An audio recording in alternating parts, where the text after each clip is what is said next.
उससे भी बदतर है, एक कीड़े से बदतर है वो।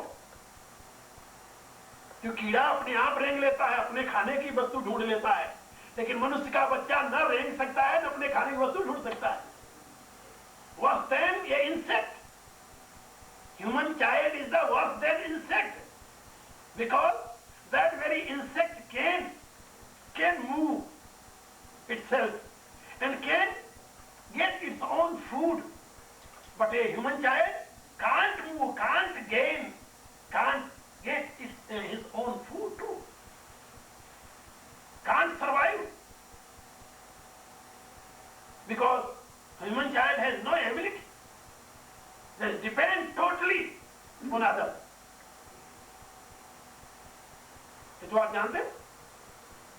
इसलिए मनुष्य की सृष्टि के साथ ही यज्ञ भाव की सृष्टि हुई, और भगवान ने बताया अनेन प्रसविष्यध्व, इस यज्ञ के द्वारा ही तो वृद्धि को प्राप्त होगा, और एष्टिष्ट कामधुक, और यह यज्ञ ही तुम्हारे लिए कामधुक माने इच्छा अनुसार फल देने वाला है। यज्ञ ही, यज्ञ माने सहयोग, यज्ञ माने दान। यज्ञ के 3 अर्थ शास्त्रों में बताए गए। यज्ञ देव पूजायाम संगत करने दाने। यज्ञ का अर्थ होता है देव पूजन, यज्ञ का अर्थ होता है संगत करने, यज्ञ का अर्थ होता है दान। 3 अर्थ है यज्ञ, और ये तीनों इसमें लगते हैं। हमारे यहां प्राचीन काल में भारत की एक प्रक्रिया थी। जब बच्चा 5 साल का होता था तो उसके कंधे पर 3 सूत्र बना करके यहां रख देते थे, बाएं से दाएं। उसको क्या कहते थे? यज्ञोपवीत। यज्ञोपवीत माने यज्ञ करने का अधिकार। यज्ञ का उपवीत था, यज्ञ की दीक्षा। दूसरे शब्दों में यज्ञोपवीत माने यज्ञ की दीक्षा। यज्ञ में क्या था? 3ता क्यों था? 3 ही धागे होते थे ना, क्यों? भाई इसलिए कि मनुष्य जब पैदा होता है तो उसके ऊपर 3 ऋण होते हैं। 3 ऋण, देव ऋण, पितृ ऋण और ऋषि ऋण। ये 3 ऋण है मनुष्य के ऊपर, और इन तीनों ऋणों को चुकाने के लिए जो कर्म किया जाता है उसको यज्ञ कहते हैं। बात सुनिए। और उस यज्ञ की दीक्षा मिलती थी। उस यज्ञोपवीत संस्कार को क्या कहते थे? व्रतबंध संस्कार। उसका एक नाम था व्रतबंध। व्रतबंध माने व्रत में बंधना। व्रत माने प्रतिज्ञा। कोई व्रत लेते हैं ना, तो व्रत में बंधना।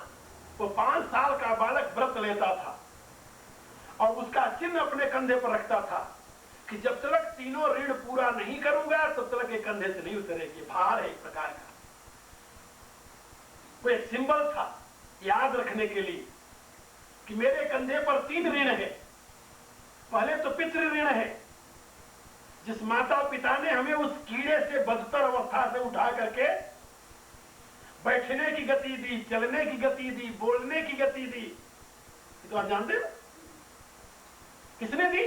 माता पिता ने, उनके सहयोग से दी तो देव ने। यदि सूर्य का प्रकाश न मिलता तो माता पिता क्या करते? यदि वायु न मिलती तो माता पिता क्या करते? यदि जल न मिलता तो माता पिता क्या करते? अग्नि और पृथ्वी न होती तो माता पिता क्या करते? इन देवों का यदि सहयोग न होता तो माता पिता कुछ कर सकते थे? कुछ नहीं। माता पिता ने किया किसके सहयोग से? देव के। तो देव ऋण पहला ऋण है, फिर पितृ ऋण दूसरा ऋण है, और ऋषि ऋण। माता पिता ने ज्ञान दिया, तो ज्ञान माता पिता ने पैदा किया था? नहीं। ज्ञान कहां से आया? इसकी परंपरा कहां से आ रही? ऋषियों से। ऋषि किसे कहते हैं? तत्वदृष्टा को। ऋषियों तत्वदृष्टारा, मंत्रदृष्टारा। जो मंत्रदृष्टा है, तत्वदृष्टा है, वो ऋषि हैं। और जो सृष्टि में ज्ञान है सब ऋषियों का दिया हुआ ज्ञान है। ये ज्ञान और दूसरे का नहीं है। जहां भी कहीं ज्ञान है सृष्टि में, ये ऋषियों का दिया हुआ है। मंत्र दृष्टा तत्व दृष्टा ऋषि न होते तो आज यहाँ कोई ज्ञान न होता, न हम पढ़ सकते और न आप समझ सकते। ये जो कुछ है सब ऋषियों की देन है। दुनिया में जहां भी कहीं ज्ञान नाम की चीज है वह उन तत्व दृष्टा ऋषियों की देन है।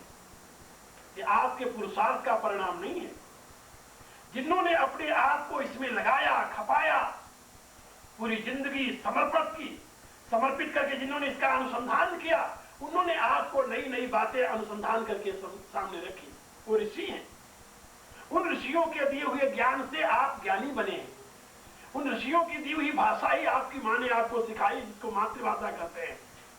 उन ऋषियों के दिए हुए ज्ञान में उपदेश को आपके पिता ने आपको दिया, जिसको सदाचार कहते हैं।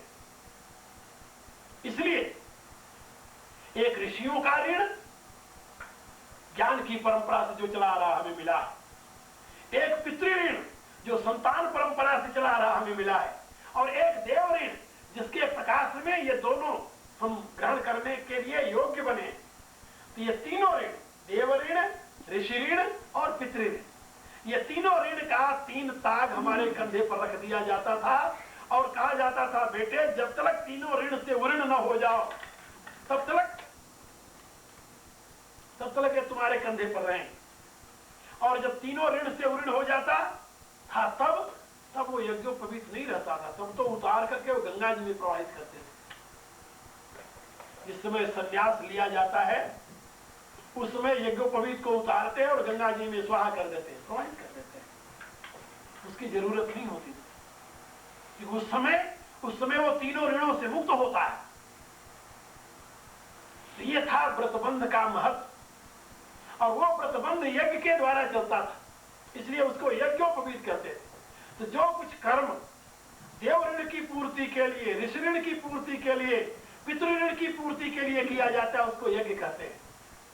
आप लोगों को ये जानकर हैरानी होगी, उपनिषदों में संतान पैदा करने की प्रक्रिया को भी यज्ञ कहा गया है। क्या समझे?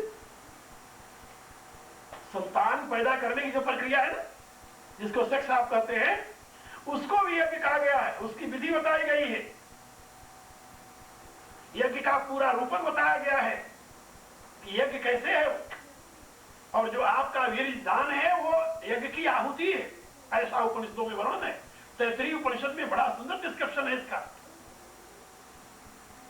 प्राचीन काल के वैदिक ऋषि हर एक तत्व में यज्ञ का दर्शन करते थे, हर एक क्रिया में यज्ञ का दर्शन करते थे, क्योंकि उन्होंने पढ़ा था सहयज्ञा प्रजा दृष्ट्वा, यज्ञ के साथ प्रजा की सृष्टि हुई है, और यज्ञ ही अनेन प्रसविष्यध्व, यज्ञ ही हमारे प्रसव वृद्धि का कारण है। प्रसव वृद्धि माने और उत्पन्न करना, उत्पादन वृद्धि, उसमें कारण है। इसलिए अनेन प्रसविष्यध्व, और ऐसा वो काम दुख, और यह यज्ञ ही वह तुम लोगों का, वह माने तुम सबका, ये भी समष्टि के साथ है, बहुवचन में है। एस वो इष्ट काम दुख, तुम सबके लिए इष्ट काम दुख हो। इष्ट काम दुख माने जैसी तुम आकांक्षा करो उसकी पूर्ति करने में सहयोगी हो। तो जैसी तुम आकांक्षा करोगे उसकी पूर्ति कौन करेगा? यज्ञ करेगा। आज भी करता है, चाहे आप उससे सजग हैं या नहीं, आप जागरूक हैं या नहीं, आप जानते हैं या नहीं, आज भी आपके जीवन की पूर्ति यज्ञ विधान से हो रही है। धर्म जो है वो कोई अनहोनी को होनी नहीं बनाता। धर्म विज्ञान जो है वो जो नेचर में प्रतिष्ठित तत्व है उसी का उद्घाटन करता है। वो क्या समझे? जो नेचर में प्रतिष्ठित कार्य है, तत्व है, उसी का उद्घाटन करता। कोई बाहर की चीज आप में नहीं ठूसता हो। धर्म इसी का नाम है। जो सूक्ष्मतम जो दृष्ट है उसकी नहीं, जो दृष्ट है वो तो आप देख रहे हो अपनी आंख से, लेकिन जो आपके दृष्टि में नहीं आ रहा, आपके दृष्टि पथ से जो समझ में नहीं आ रहा है, जो अदृष्ट है, उस अदृष्ट का उद्घाटन करना ही धर्मशास्त्र का प्रयोजन है, यही धर्म विज्ञान का प्रयोजन है। तो ये आपको ये श्लोक सजग कर रहा है कि सृष्टि में तुम देखो तो आंख खोल करके सर्वत्र तुम्हें यज्ञ दिखाई देगा। हर एक क्रिया में यज्ञ है, खाने में यज्ञ है, खाने में यज्ञ है। अहम वैश्वानरो भूत्वा प्राणिनाम देहमाश्रिता प्राणापान समायुक्त पचाम्यन्नम चतुर्विधम। भगवान कह रहे हैं तुम्हारे अंदर जो भूख लगती है, ये गैस्ट्रिक फायर जो है, ये क्या है? भगवान कहते हैं मेरा स्वरूप है, मैं ही यज्ञ पुरुष हूं, तुम्हारे हृदय में स्थित हूं, तुम्हारे उदर में स्थित हूं। और भूख लगनी उस यज्ञ की ज्वाला, अग्नि की ज्वाला है, और उसके लिए तुम्हारे हाथ श्रुआ है, और जो कुछ पदार्थ उठाते हो वही आहुति है, और इस पेट में जो डालते हो वही स्वाहा है, वही यज्ञ है, समर्पण है। और हृदय में बैठे हुए यज्ञ पुरुष की पूजा है वो। और इसी से, इस यज्ञ के द्वारा ही एनर्जी मिलती है, तुम्हें शक्ति मिलती है। उस शक्ति से तुम आगे निर्माण करते हो, अनेन प्रसविष्यत्व, इसी से तुम आगे प्रसव करते हो, निर्माण करते हो, नई रचना करते हो। यदि भोजन न मिले तो, भोजन न मिले तो तुम कुछ नहीं कर सकते, तुमसे कुछ नहीं होगा। फिर तो उठना बैठना मुश्किल हो जाएगा, और एक दिन राम नाम सत्य हो जाओगे तुम। इसलिए सृष्टि के प्रत्येक अवयव में, प्रत्येक क्षेत्र में, जीवन की प्रत्येक क्रिया में दो ही तो काम तुम करते हो, ग्रहण और विसर्जन। ये और कोई तीसरा काम है? क्या रहा है? दो ही काम हो रहा ना, ग्रहण और विसर्जन, रिसीविंग एंड डिस्चार्जिंग, यही ना? ये दोनों यज्ञ के कार्य है, यज्ञ के स्वरूप है। You are receiving something from outside and you are discharging something from inside, this is called yagya. You are doing yajna in every moment through your respiratory system too. You are receiving oxygen, discharging carbon dioxide. This is yajna. अनेन प्रसविष्यन्तो, भगवान कहते हैं इस यज्ञ के द्वारा ही ओ तुष्ट कामधुक, तुम सभी अपने इष्ट पदार्थ को प्राप्त करोगे। यही यज्ञ तुम्हारे लिए इष्ट पदार्थ का देने वाला है। और जहां तू यज्ञ से विचलित हुआ, यज्ञ के विपरीत काम किया, तहां तुम्हें बंधन है, तहां तुम्हें पतन है, तहां तुम्हारा दुख का साम्राज्य तुम्हारे सामने, वही तुम्हारे जीवन का अवरोध है। अब यहां पर एक बात और भगवान ने कही, यज्ञ के द्वारा तुम्हारा विकास होगा, ये बता दिया। यज्ञ के द्वारा तुम वृद्धि को प्राप्त हो, ये बता दिया। यज्ञ ही तुम्हारे लिए इच्छित फल का देने वाला है, ये बता दिया। अब पूछा गया कि यज्ञ हमारे लिए इच्छित फल कैसे देगा, ये प्रश्न है।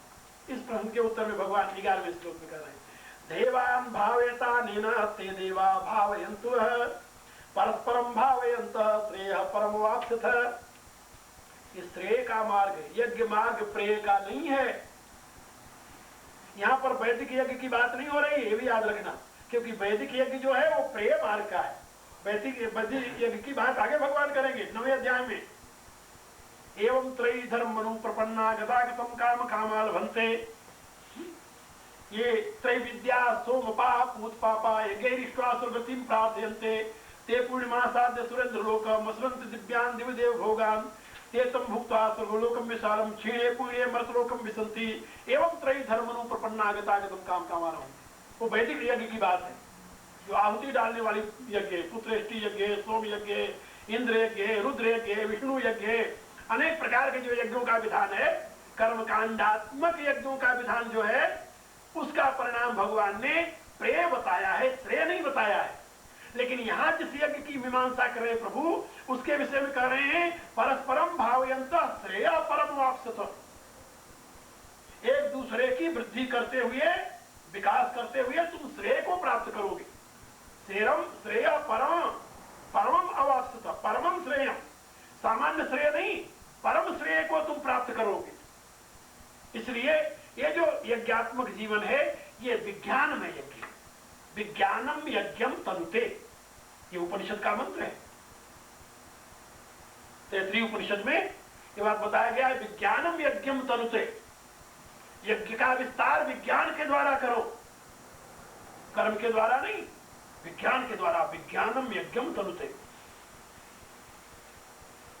इसलिए जिस विज्ञान के द्वारा यज्ञ के विस्तार की बात कही है भगवान ने वेद में, वही बात यहां पर गीता में प्रभु बता रहे हैं।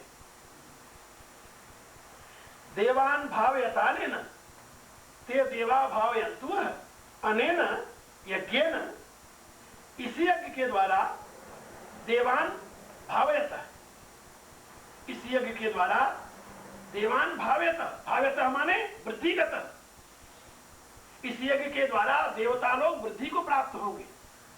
और ये देवा भावयंतु,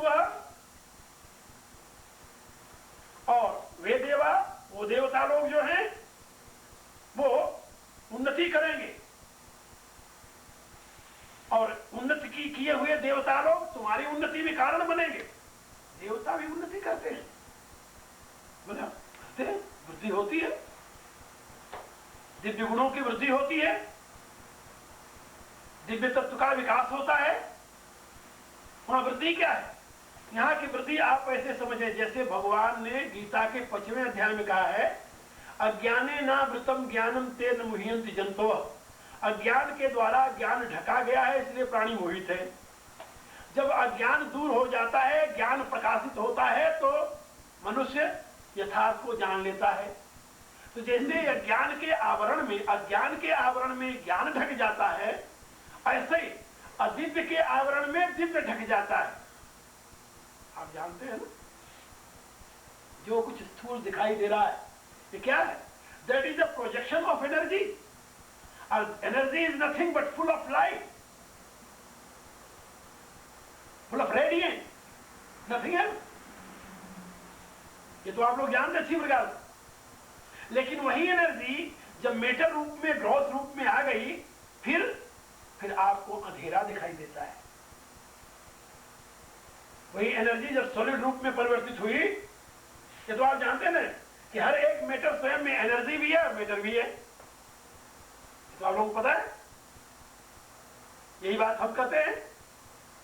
मेटर जो शब्द अंग्रेजी का बना है वो मात्रा से बना है। संस्कृत में मात्रा शब्द है, मात्रा स्पर्शास्त्र कौंतेय, वो मात्रा शब्द से मेटर बना है। मात्रा माने सूक्ष्म तत्व,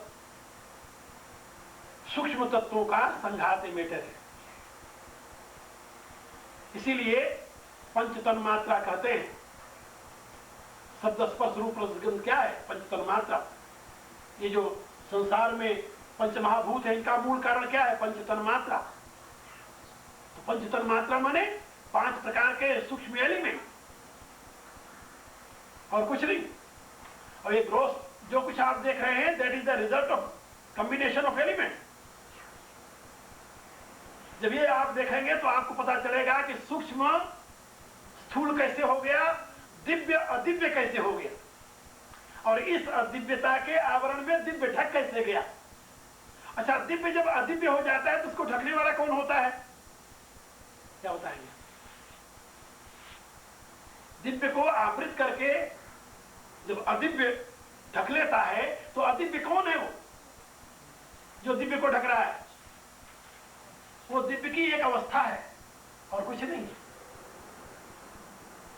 वो जो है वो भी दिव्य की एक अवस्था है। इसको आप ऐसे समझेंगे, श्रीमद् भागवत में से समझाया गया। कहा कि जैसे सूर्य की किरणें जगत के पदार्थों के रस को खींचती हैं, और खींच करके, इसलिए वो किरणें जो हैं वो रसभोगी कही जाती हैं।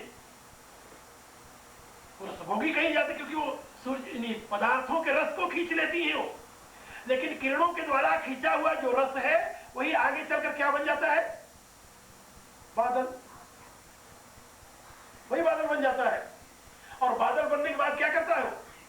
उन्हीं किरणों को आवृत कर लेता है। करता है।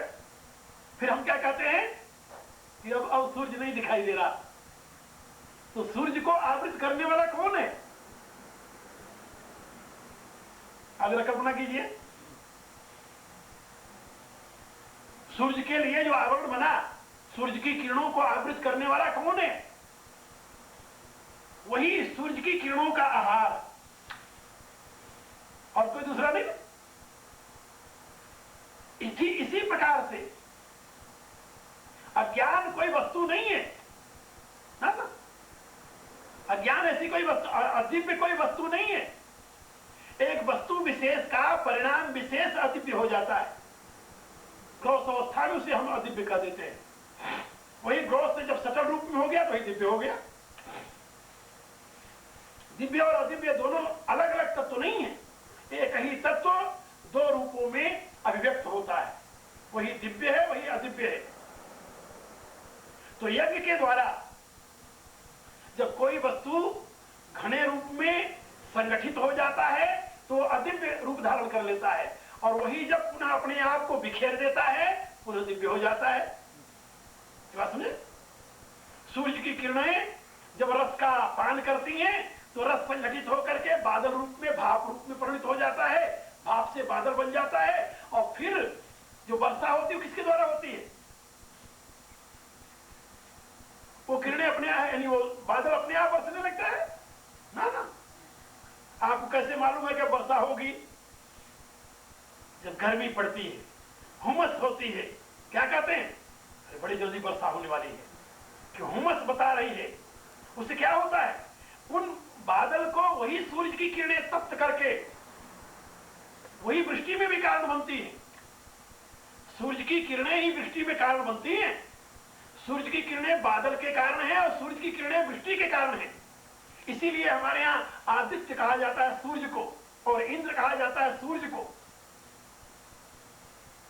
ये दोनों नाम इंद्र के हैं। सूर्य के 12 भेद है, 12 भेद है, 12, और उन 12 भेदों में इंद्र भी एक भेद है।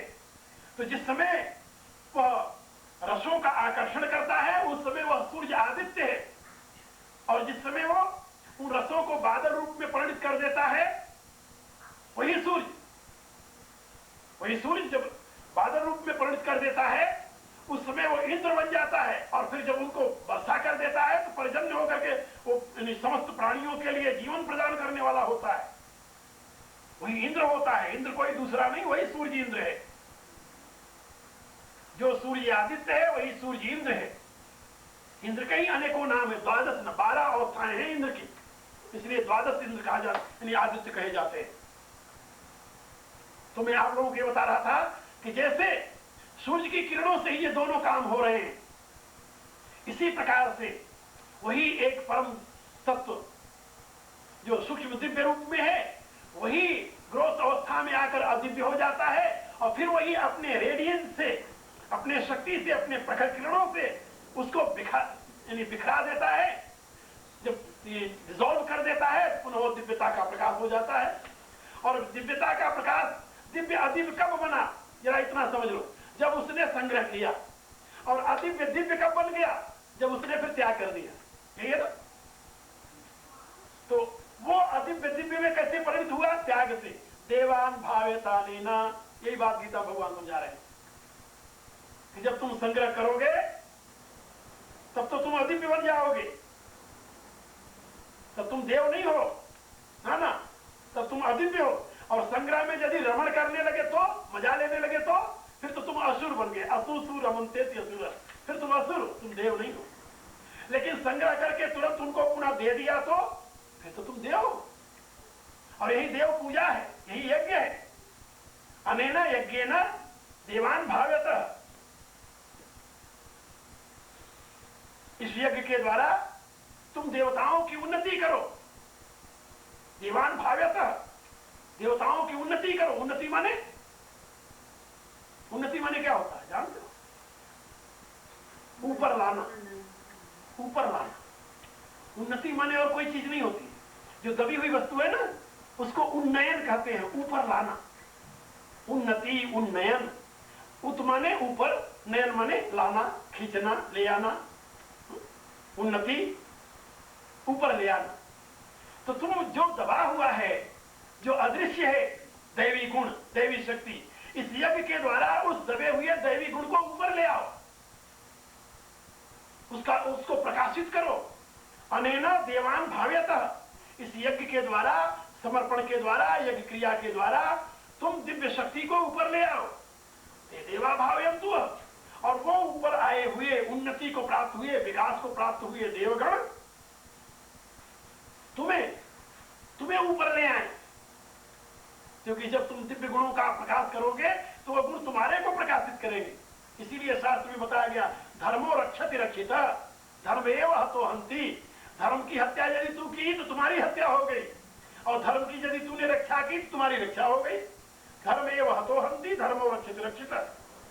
इसी रूप से यदि देवताओं को तूने अदिव्यता से आवृत कर दिया तो तू भी अदिव्य हो गया, और यदि देवताओं को तूने प्रकाशित किया तो तू भी प्रकाशित हो जाएगा। तो स्वाभाविक है, अग्नि यदि आप जलाओगे तो केवल यानी आपका शीत ही दूर नहीं होगा, आपके लिए अंधेरा भी दूर हो जाएगा। और केवल अग्नि को जलाने के पश्चात अग्नि ही लोग नहीं देखेंगे, अग्नि के पास बैठे हुए आप भी दिखाई देगो। कितनी दूर क्यों न व्यक्ति हो देखेगा, वो अग्नि के पास बैठा हुआ है। अग्नि को यदि तुम प्रकाशित कर रहे हो तो अग्नि तुम्हें भी प्रकाशित कर रहा है। तो बात समझे? बिल्कुल, यानी ये ऐसी ऐसी व्यवस्था है डिवाइन, जिसके विषय में यानी एक सामान्य व्यक्ति कल्पना भी नहीं कर सकता। बात बिल्कुल सीधी है। हम अग्नि जलाते हैं, अग्नि को प्रकाशित करते हैं, अग्नि तुरंत हमें प्रकाशित कर देता है। हम दीपक प्रकाशित करते हैं, दीपक तुरंत हमें प्रकाशित कर देता है। हम जहां प्रकाश किए तहां हम स्वयं प्रकाशित हो जाते हैं। ये सिद्धांत है, और इसी सिद्धांत को भगवान इसमें समझा रहे हैं। देवान भाव्यतानेन ते देवा भावयन्तुः परस्परम भावयन्तः श्रेयः परम वाप्स्यथ। यज्ञ के द्वारा तुम देवताओं को उन्नति करो, और वो उन्नत हुए देवता लोग दिव्य शक्तियां तुम्हें उन्नत करेंगी, और परस्परम एक दूसरे को उन्नत करते हुए परम श्रेय कल्याण मोक्ष को प्राप्त करो, पूर्णत्व को प्राप्त करो। ये पूर्णत्व को प्राप्त करने का रास्ता है। इसीलिए मैं कहा करता हूं कि कर्म योग जो है स्वयं में पूर्णत्व को प्राप्त करने का रास्ता है। इसके लिए ज्ञान का सहारा लेने, यानी ज्ञान योग में परिवर्तित होने की बात नहीं है। हमारे पूर्व के आचार्यों ने यह समझाया है कि कर्मयोग तो ज्ञान योग का एक साधन मात्र है, लेकिन मैं नहीं मानता है। भगवान बता रहे हैं श्रेय परम अनेन प्रसिद्ध, इसके द्वारा तुम लोग श्रेय को परम श्रेय को प्राप्त कर लोगे। परम श्रेय माने मोक्ष। उसी श्रेय का मार्ग अर्जुन पूछ रहा है। ये स्वतंत्र मार्ग है, ये त्याग का मार्ग नहीं है, ये कर्म का मार्ग है। ये निवृत्ति का मार्ग नहीं है, प्रवृत्ति का मार्ग है। ये प्रवृत्ति मार्ग है। प्रवृत्ति मार्ग माने तुम यज्ञात्मक जीवन जीते हुए पूर्णत्व को प्राप्त करो। बहुत बहुत कठिन, बहुत सुगम दोनों है। कठिन किसके लिए? भगवान ने कहा अयोगी ना, जो अयोगी है उनके लिए कठिन है, और सुलभ किसके लिए है? योगी ना, जो योगी हैं, जो अपने आप को परमात्मा के साथ एक कर चुके हैं, उनके लिए सुलभ है। और जो अयोगी हैं उनके लिए बड़ा कठिन है, बहुत दुर्लभ है, बहुत कठिन है, उनसे नहीं समझ सकता। फिर याद रखो, देवान भाव्यतानेन ते देवा भावयन्तुः परस्परम भावयन्तः श्रेयः परम वाप्स्यथ। अभी परस्परम भावयन्तः श्रेयः परम वाप्स्यथ की जो बात बताई है, आपस में एक दूसरे की उन्नति करते हुए तुम परम कल्याण को प्राप्त हो जाओ। तुम देवताओं को प्रकाशित करो, देवता तुम्हें प्रकाशित करेंगे। बात समझे? और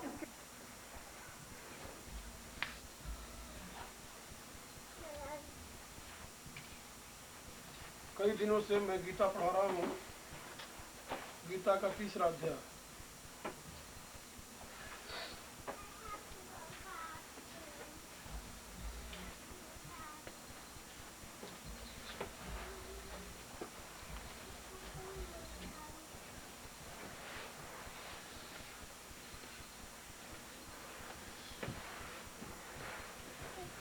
जो लोग नियमित रूप से पढ़ रहे हैं उनको ज्ञात है भगवान 2 प्रकार की विधा